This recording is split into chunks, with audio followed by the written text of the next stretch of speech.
Hello viewers, welcome to my Doctor Who themed YouTube channel, Who Ventures, and before we start the review of Legend of the Sea Devils, I dressed up as a pirate today and did a piratey photo shoot.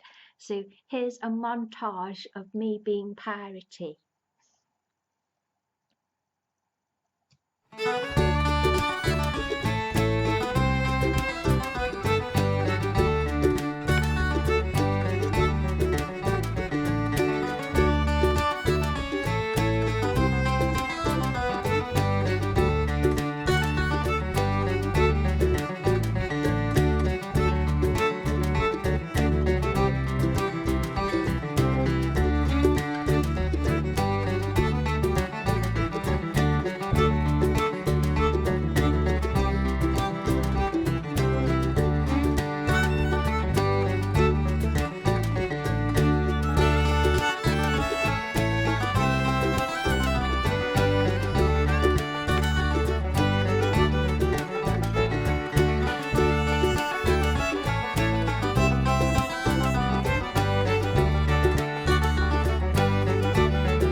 Now, I decided to watch the classic story of the Sea Devils before the Legend of the Sea Devils. So this is my review from memory.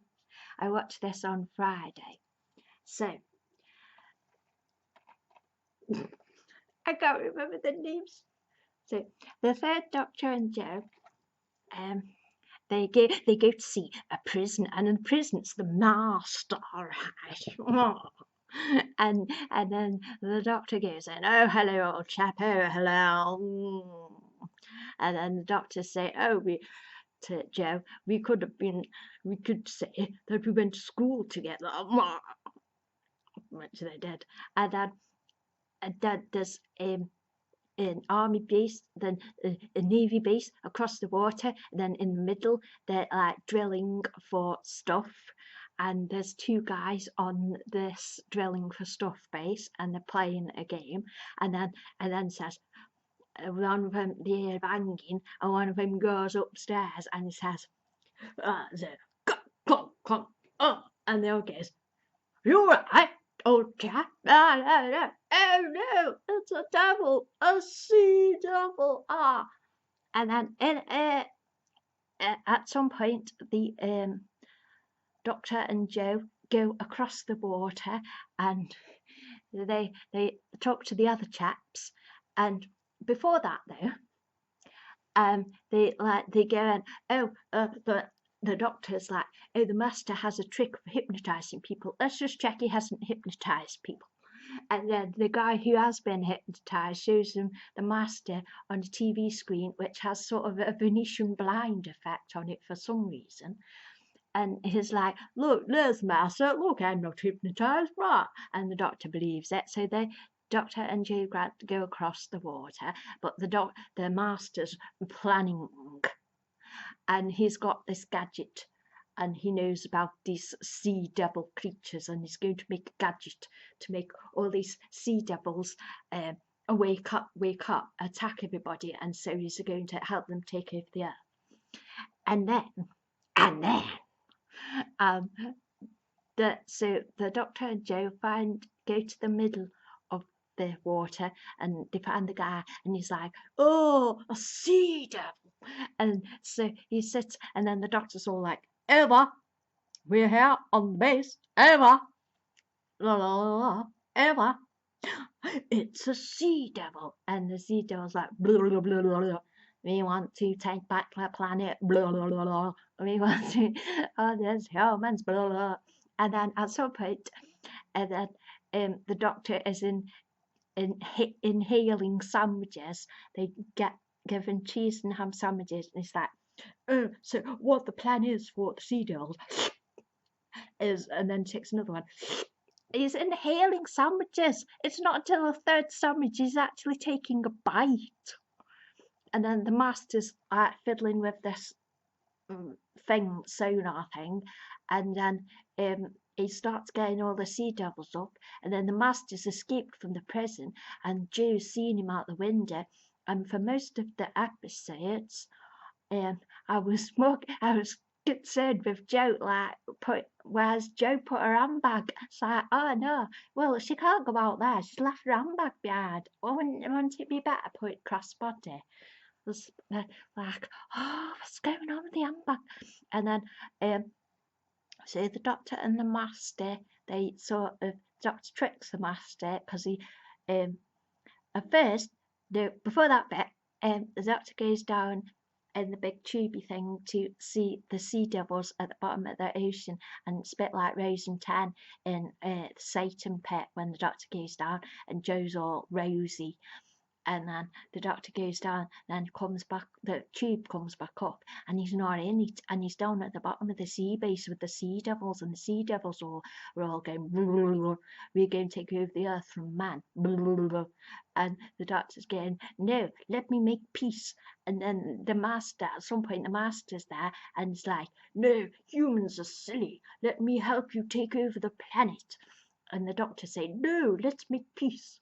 And then the humans are silly, because they have this minister guy who comes in, stuffs his face, and orders a ridiculously unsafe attack on his own sea, on his own land, on his own sea. So, but before that happens, the Doctor and the Master work together to do this sonar thing with lots of wires, and they plant it under the base, and they get there first and blow up the Sea Devil base before the Minister can set off the ridiculous attack that he's come up with. So, and then the hovercraft, it comes back with the Master and the Doctor up from the base. The Sea Devils have been eliminated, and then like, oh, the Master's in a bad way, he collapsed. And then so they get ambulance, and the Doctor's all right, and Joe's like, phew. And so they get this ambulance, and then he's on the bed, and it's like, the Doctor's like, oh, hang on a minute. And the Master's put a mask of his own face on this guy, and then the Master's back in the hovercraft, and the end of the episode is like, later losers, and the Master escapes. So I thought it was quite hilarious, because the Sea Devils are quite camp. It's like, ugh, like, they're funny, and it's just the inhaling of the sandwiches by Mr. Pertwee. So that was good. So now, that was my review of the classic Who story, The Sea Devils, and now onto the return of the Sea Devils. Where's my book gone? In Legend of the Sea Devils.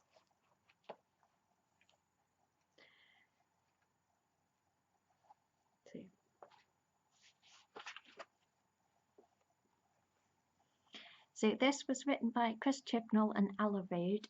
I was glad he had help with it. So we start off and it's raining and it's 1807 and all the residents are hiding inside because the pirate queen, Madam Ching, has come for something from the big statue. But the statue has a big sea devil holding a little man, and this dad guy, I'm sorry, I'm not good with names. I have to check the dad guy. Who's the dad guy? He's young Keefe. Or is that the kid? Well, anyway, the Ying. So you can say Ying. They're both called Ying then. Okay, we'll just call them both Ying. I'm sorry, but I'm not very good with names. Okay. So they're heading for the statue. The father is protecting the statue, and his kid is scared. And then Madam Ching, she starts stabbing the statue, and the stone cracks, and she picks up this stone, and it's got writing and an image on it. And then the statue explodes, and then we get the title credits. And Thorpe on the beach. The TARDIS appears on the beach, and Yaz and the Doctor walk out of the TARDIS, and Yaz is like, "Hurry up, Dan!" And then Dan appears, looking like the hottest pirate ever. Seriously, Dan is so hot in this episode. But he comes out with his traditional Pirates of the Caribbean style piratey outfit, and the Doctor says, "What are you wearing?" And then she says, "Yes, do you dress Dan up like this?" And Dan says, "Well, I thought it said suit nautical." He does. He suits nautical very much. Hot.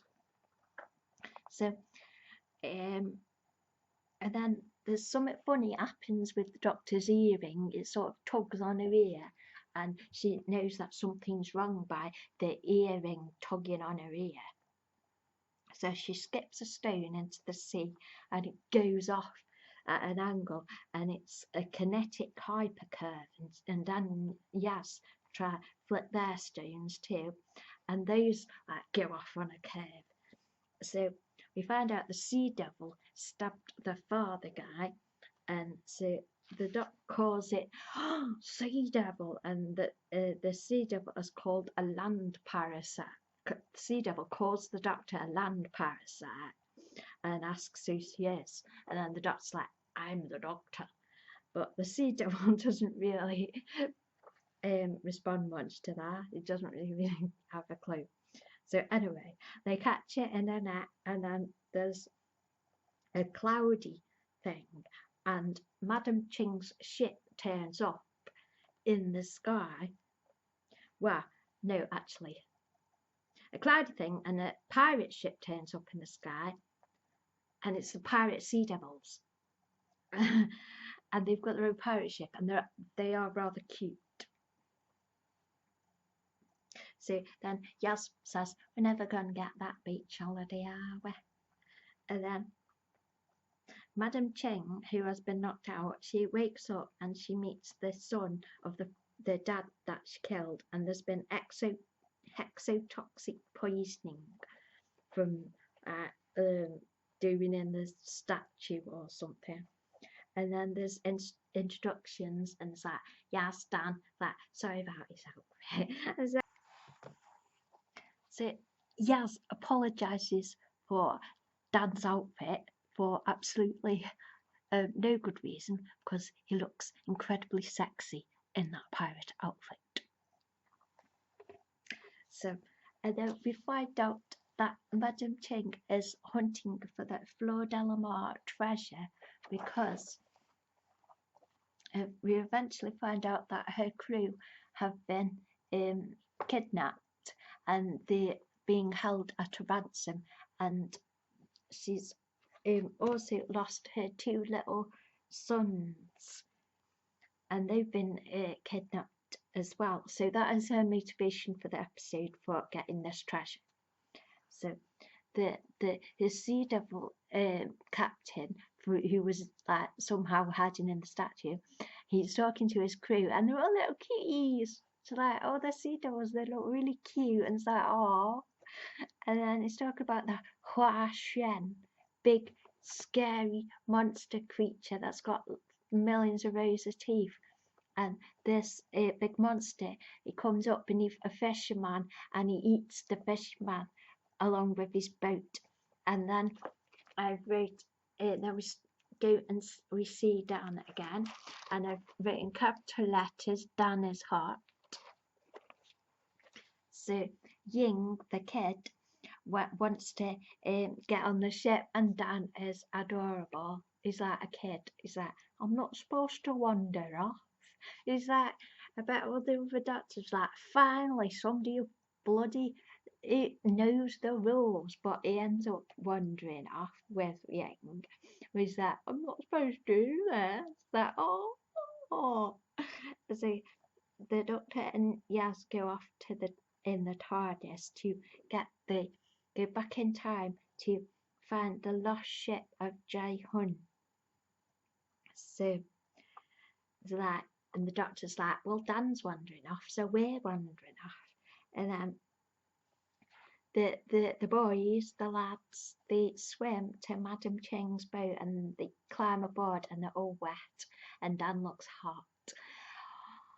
And then the son, the cheek of it, the son's like, well, you must be 7. How old are you? About 70. It was like, how dare you, young man? How dare you? I was quite angry at that. And Dan says he's 42. Like, same age, babes, same age. Well, I'm going to be 42 in July. I think I'm 41 at the moment, but so then Madam Cheng ties Dan and there's Ying, the kid, upside down to make them talk. And then she's like, why should I put up with you bad luck people on my ship? Which is kind of a funny, be twisted, because other pirates say that the boy pirates say that women are bad luck on a ship, but this don't really make sense because all her crew are blokes. Madam Cheng's crew are blokes, so this bad luck little joke bit doesn't really make any sense. But anyway, so the Madam Cheng is aiming for Jae-hun's shipwreck. So back in 1533, the Doctor and Yaz are on Jae-hun's ship, and all these men are going overboard, and he's telling them to go overboard, and they think he's like betraying his men and working with the Sea Devil and chucking him overboard because there's a creepy mist, and there's a Sea Devil appears in a creepy mist. And they think he's in league with the Sea Devils. And then there's the sword fight, and then they get back to the TARDIS, and then they go in the vortex, and the vortex looks beautiful as always. But really, the vortex is so beautiful in Jodie's era. It's really cool. And then Yaz says to the Doctor, "You're like a kid sometimes," and the Doctor says, "Only sometimes." And then they're underwater, and they open the doors so they couldn't have a look, and Yaz and the Doctor admiring the view, and it gets a bit phasminy. And the Doctor's like, "Not a bad day, am I?" And then she's like, oh. And then it's like really awkward, and then Yaz says, "No." And then it's like really and that is the moment when if Chris Chibnall or the BBC or the makers of Doctor Who had any like guts, they just have them kiss at that point. But no, because the BBC and Chris Chibnall doesn't follow through with anything. It's like, oh yeah, no, whatever. Goodness sake. So, and then the Doctor's like, something's missing. And then they're looking out the doors again and say, "No ship, Sherlock." And where's the shipwreck? And then the ocean floor under the TARDIS starts collapsing. So then the big monster Hua Shen, with all its rows of teeth, it grabs onto the TARDIS. It doesn't eat the TARDIS, but it grabs onto the TARDIS and pulls it under, because Hua Shen is under the control of the Sea Devils. And then we're back with Madam Ching and the lads. And Madam Ching's looking at the stars, said, she's got to learn the constellations. And Dan's like, I always thought I'd learn constellations, but I just downloaded an app on my phone. And I'll skip forward to the trailer, the next time trailer. There's a picture of Dan in the spacesuit, but he's got the Doctor's Sonic and he's holding a helmet. And I looked at the helmet and it looks like he might be reunited with Calvinista, and I hope he goes off with Calvinista to learn the constellations. That would be my dream open-ended conclusion for Dan in this series, is that he goes off with Calvinista, but he rang up Di at the end of this episode. So I don't mind, because if I was Di, I was like, yeah, I'd have Dan in a second. Like, I'd never let him go. Like, he's hot and lovely and sweet and has a good trade, and I would let him be a tour guide. So yeah, if I was there, I'd have him. So I'm kind of torn, but I do want him with Calvinista, and he's going to get married to Calvinista this year. I'm drawing it all. So anyway, back to the main story. So I thought that was really cute. And then we find out that Madam Ching's crew were taken, and that's why she's doing all this stuff. That she must pay a ransom for her, get her little sons back, who are 3 and 6 years old. And then this Huashan creature comes roaring, and it's coming towards the boat. And Madam Ching says, "Man the cannons!" And I thought, "Man my cannon, Dan." And I actually wrote that. So then the TARDIS is on its side at the Sea Devil's base, and the Sea Devil's like, "You have no status here." They don't. The Sea Devils in this episode, they don't do that bubbly talk. That blah, blah, blah. They don't actually sound like that under the sea. They just do normal talking. And then the Doc's very impressed by the technology and starts getting like, "Ooh." And then we find the Sea Devils have stole Jihan's ship, and then it opens up and it looks really like the Goonies, and it looks really cool. It's like, oh, Jodie got a Goonies episode, it's really funny. And the Doctor's all like, "You really pimped his ride." And I thought, it's like, people still say that, don't they? And Yaz is like, and the Doctor's like, "Show us the ship and we'll talk about the Keystone." Then they ask about Jahun and discuss the plan, and then the Doctor's saying to her, like, I don't know what I'm going to do, but I'll think about it, and then I'll dazzle you, Yaz. Because they were like on a date now. I was like, oh.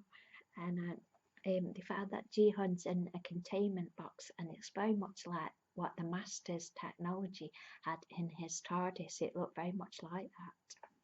And then the Doctor talks to Jihun, and she finds out that he was actually saving his men, and so he's been put in this box since way back when, and he's still alive. And it's like, no, he didn't have a pact with the Sea Devil. He was like saving his men, and he tricked him, the Sea Devil. And the Keystone is a gem with infinite powers, and then this, which is Sea Devil technology.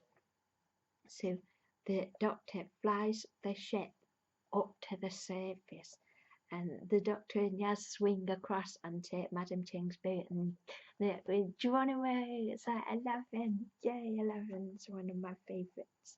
And so they bring Jihun with them, and he said, "Where's the crew?" And Dan and the kids say, "That be us." He said, "Oh no, we're screwed."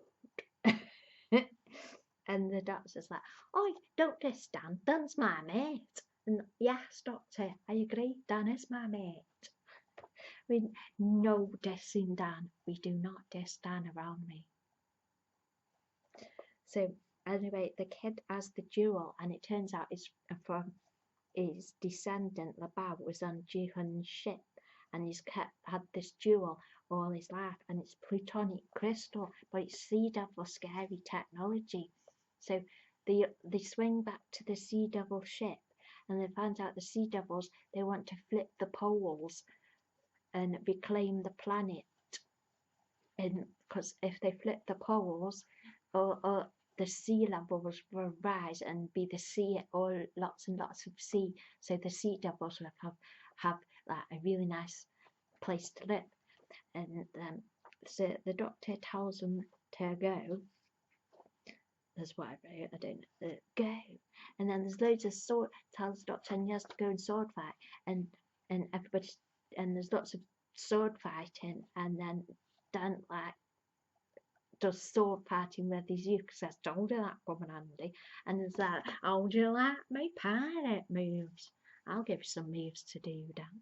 "Yes, please." "No, our way is really good." "Oh, Dan's really good." And then Dr. Sonic's a sword away from the Sea Devil, and Ji-hun stabs the Sea Devil, and the Doctor's like, "You don't have to do that, mate, bit much." And Yaz is trying to work with the Sea Devil ship, and she has a quick chat with Dan about dark digitalia. No, oh. And then the Doctor and Yaz go off to go and dance. And then Dan's like, "Keep the Sea Devils away from the Doctor and Yaz." So he goes off with Jai-hoon to sword fight the Sea Devils, and he does this swishy thing, and then he's like, "Yay, he's done it." And Jai-hoon said, "How do you learn to do that?" And Dan says, "You should meet me mum." It's like, oh.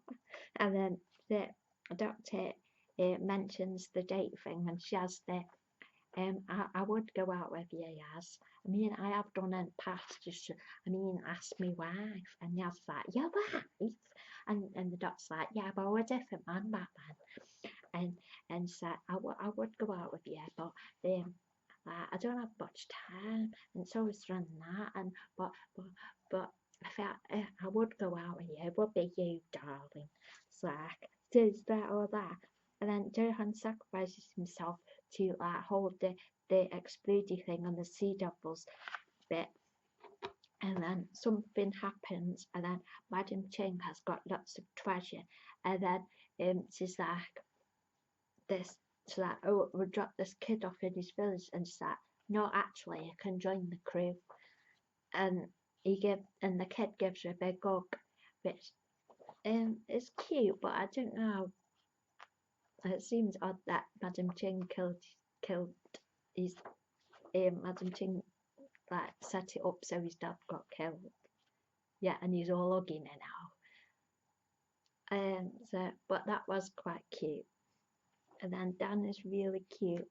And then the bit I didn't really like was Dan calling Dad, but Dan's got a flip phone. I love those little flip phones. So he leaves a voice message to Di, but then his phone is ringing and Di's ringing him. And I put Grace egg yolk, because I really want Dan and Coveney to be together, but to be fair, to Di, that I would be all over Dan. It's like, "Yeah, so missed you, Dan. I love you. Get here now." So that's, but I better have a reunion cuddle with Calvinista in the centenary special. Please can he get a cuddle with Calvinista? But I'm assuming it's just going to be and a nod, a poof and a nod. But I think that is Calvinista reflected in the helmet, so I think he's gone over to see Calvinista after the Doctor's gone off and to regenerate with Yaz, and he's gone to see Calvinista. But then at some point, so maybe that bit in the preview photos, from the set photos, where he's with Graham, maybe that bit happens before the episode sort of gets going.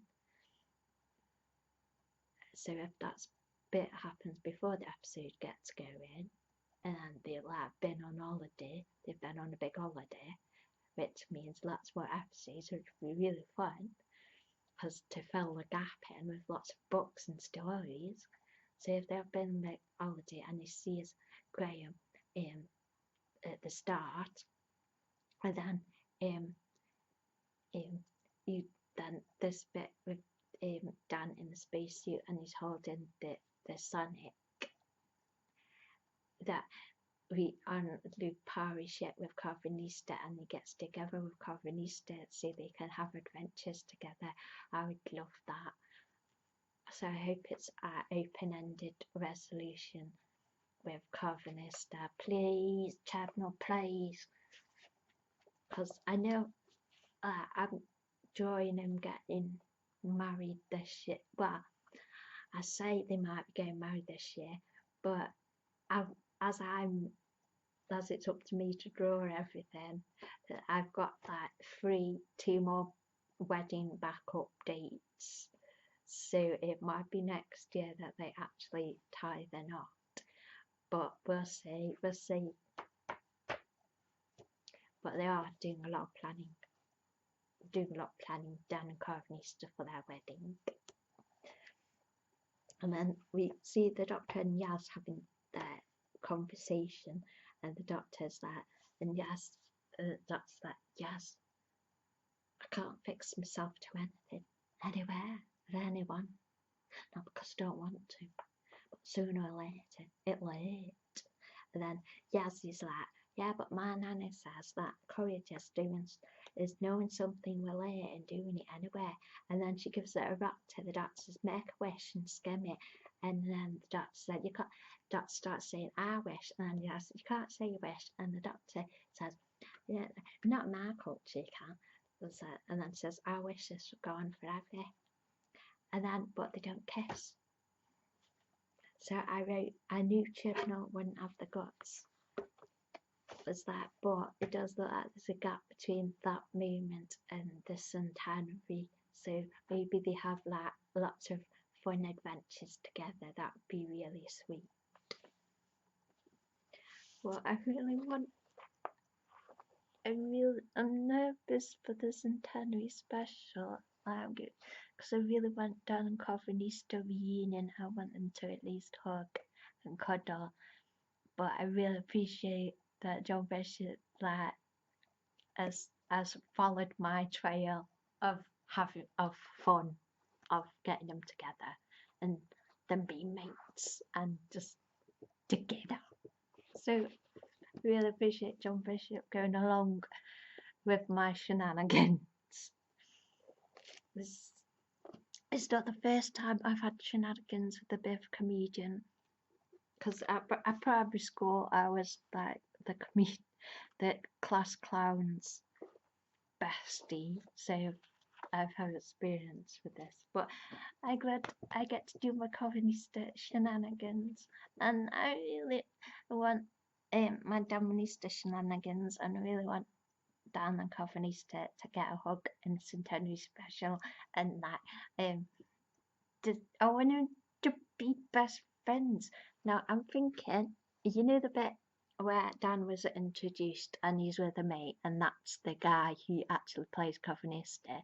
I was thinking they could tie that in by Corvinista could come and live on Earth, but he has a perception filter.